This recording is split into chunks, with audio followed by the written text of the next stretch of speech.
In today's tutorial, I'm going to show you guys how to stop automatic updates in Windows 8. So this should be a pretty straightforward tutorial, and without further ado, let's jump right into it.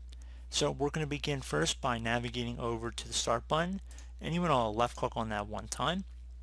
Now you want to type in Windows Update.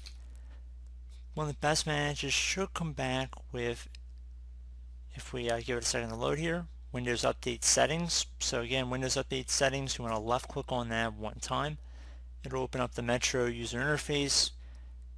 Should automatically take us to the Windows Update tab. So then I would suggest left clicking on Choose How Updates Get Installed.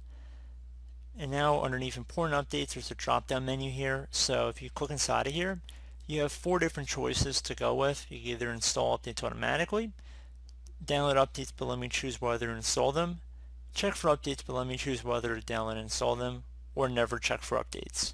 So it's really your personal preference. I would personally suggest, if you just kind of want to have control about it but you do want Windows to still check for updates, you can just select check for updates but let me choose whether to download and install them.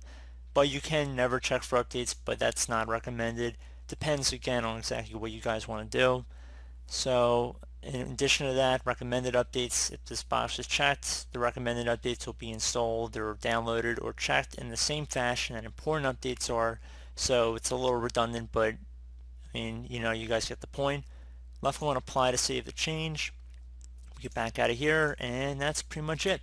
So I do hope this brief tutorial was able to help you guys out, and as always, thank you for watching, and I do look forward to catching you all in the next tutorial.